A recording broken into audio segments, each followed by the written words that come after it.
lie there in that old curiosity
Well, top of the morning, Aaron Go Bra, John McCormick, Tam O'Shanter, Shamrock Shake. Oh, I don't know what I'm doing.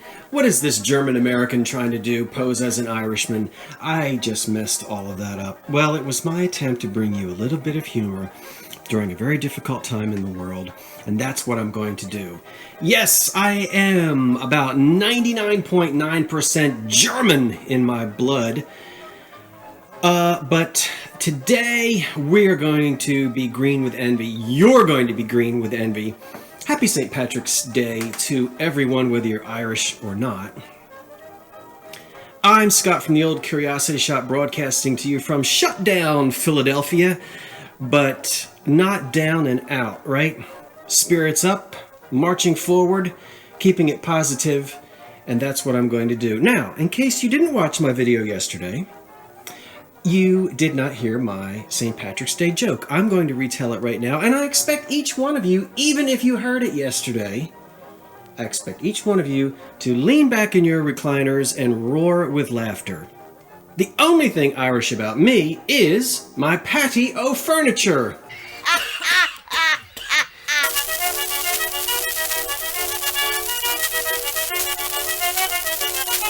Yes, you can steal it and use it if you want. Hey, I stole it from my dad. You can steal it from me.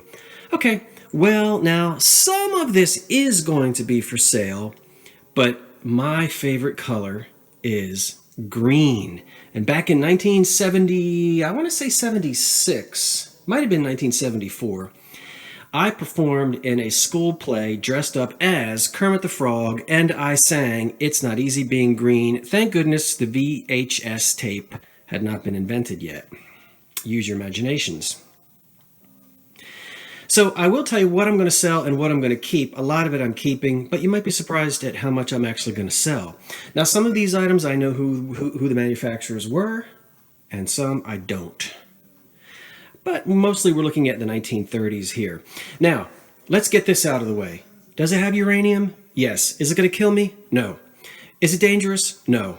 Now look, let's not go back and forth on this. I've read a lot. I've watched tons and tons of videos with people with Geiger counters who test this, and some of it is higher in uranium than others, but the consensus is you get more uranium eating a banana than you do touching this glass. Now, mind you, I'm not eating off this glass every night.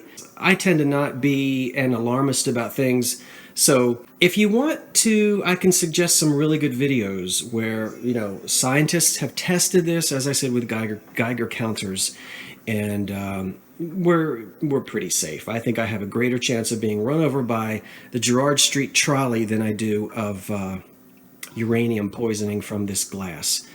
Okay, and, I don't mean to be too silly about it or too serious about it, so let's just move on. Let's do the pottery first. Now, all of this pottery back here came from a thrift shop just a few days ago. It's all reproduction from around 2000. It looks just like the arts and crafts pottery of 1905, 1910, but they're all good quality reproductions, and I'm selling all of it.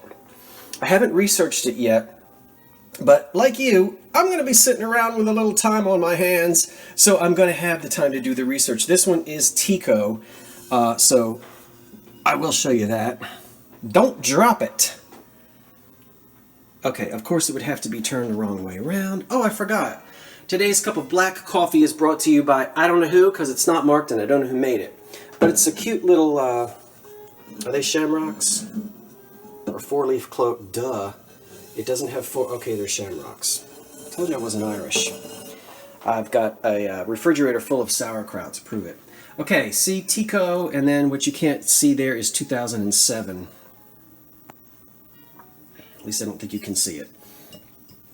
And this is the one, this is the only one that has any damage. It's got one little pin prick. And I'm going to try to do something with that myself. I'm going to see if I can restore it. I'll show it, oops, I'll show it to you. The little spot is right there.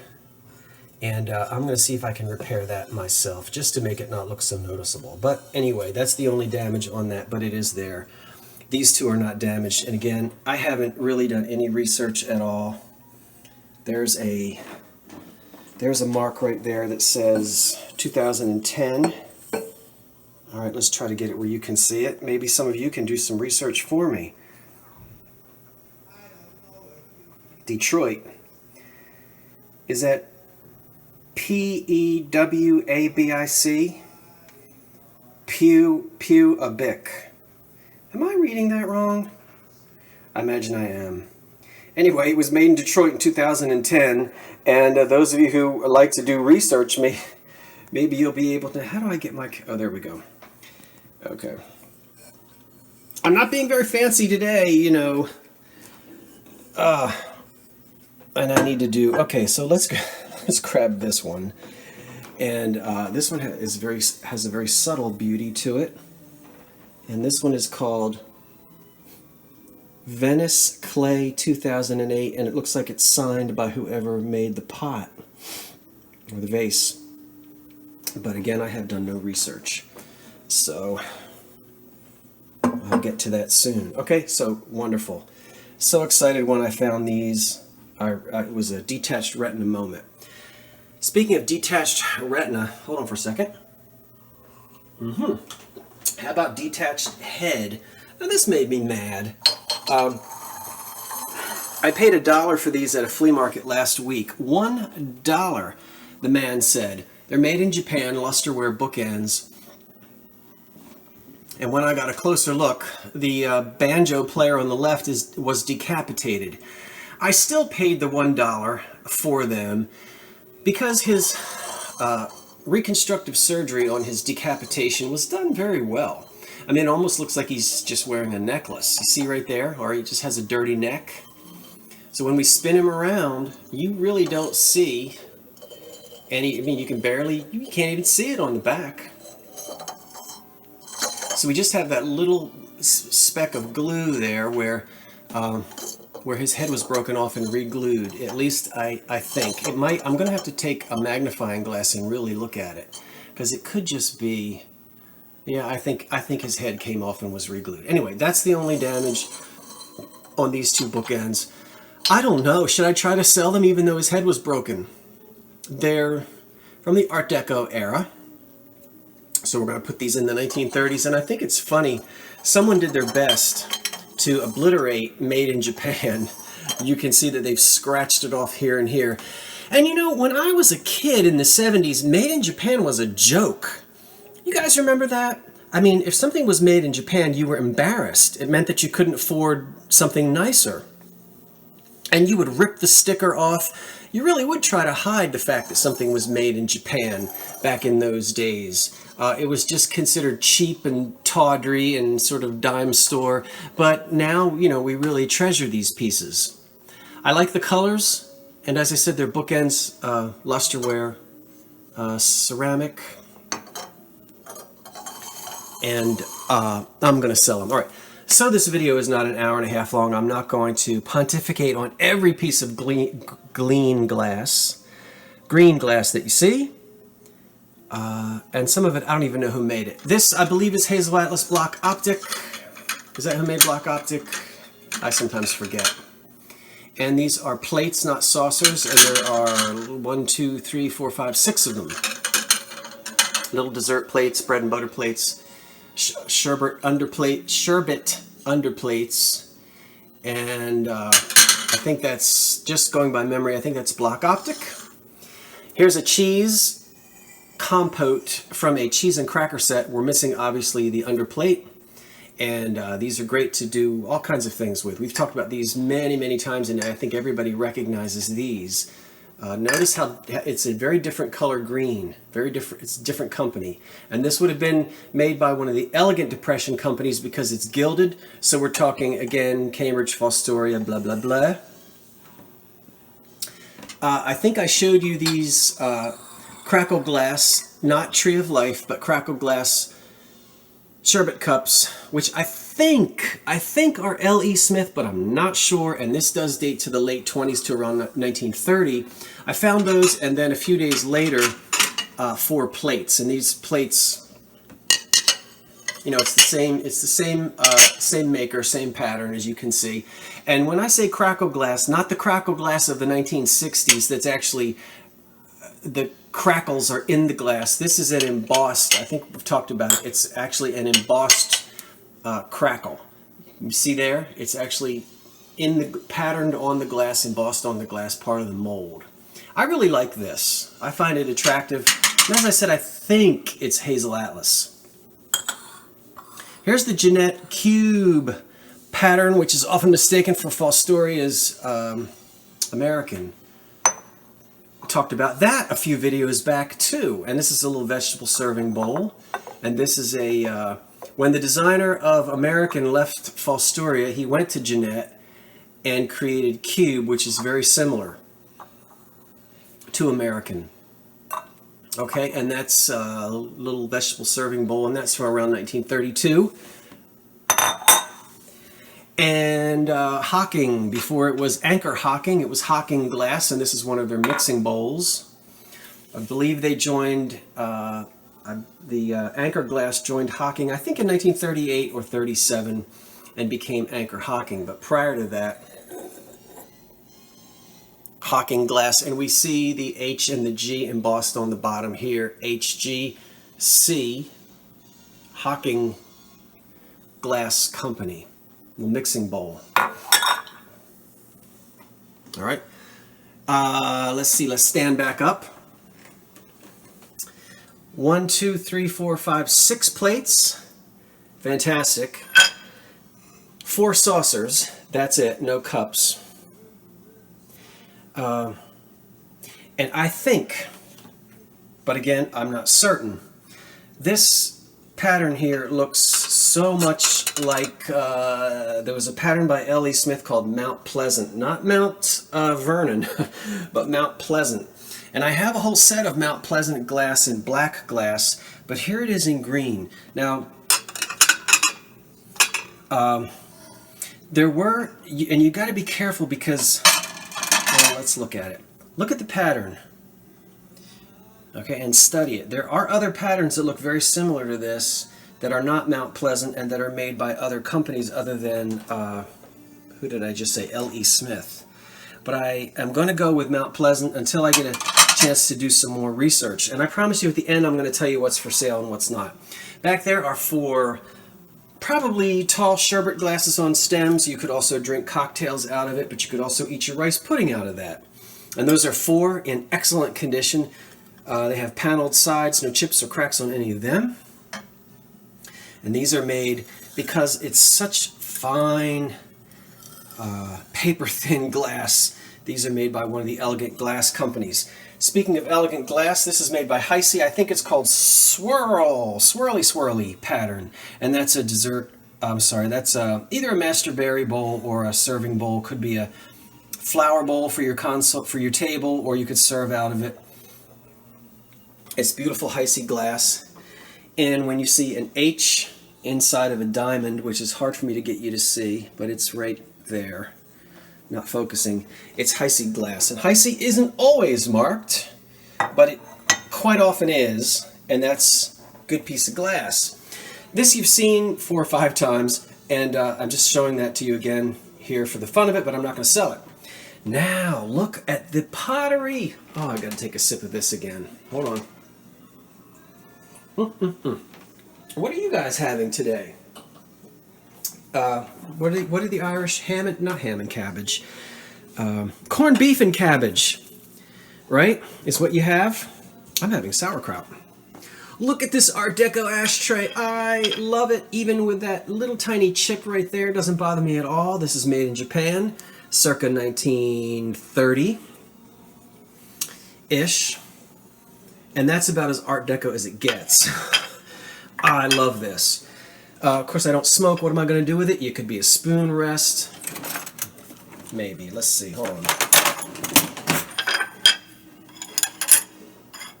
How about that? Love it. And this was just $1. And I can't believe I saw it in the store and I didn't buy it because it was chipped right there. But I'm going to be able to repair that chip. In a very similar color is this wonderful, I'm going to call this just a little nut tray and not, I know it might look like an ashtray, but there's no, what am I trying to think? There's no indentation here to rest a cigarette as we have here. And also, this makes it easy to pass around the bridge game so everyone can have some salted peanuts and whatnot. So I think it's just a little nut dish, candy dish that could be passed around. And it's also a made in Japan piece. And it's right there in that 1930s era. I'm going to talk about that last. Detached retina? Yes, indeed. Now, I love the arts and crafts over here. Love it. Don't get me wrong. But my heart beat a little bit faster when it came to this because, as you know, not only do I love this color green, but anything that's Art Deco absolutely gets me screaming. So I was screaming. And you know, when I found this, it was late in the day. I wasn't going to go to the flea market. I had other things to do. And there it was. She wanted $3 for it. Wonderful geometric design here. This just reminds me of the spotlights in Hollywood or in New York, you know, shining up. And it's a planter. I love the design. Could find nothing on the bottom of it and thought, well, it must be American made. And it wasn't until later that I got digging and found the remnants of a made in Japan stamp right down on the inside of it, of all places. Can you imagine? So this is definitely circa 1930-ish Art Deco era made in Japan. And I love how all of these green colors here are very, very similar. And then finally I paid $7 for this gorgeous piece of Florentine green stretch glass made by Fenton. And this would be circa 1907, 1910, 1911. It is stretch glass, talked many times about it. The piece of glass, at the Fenton Company anyway, was blown in a mold, sprayed with mineral salts, and then refired.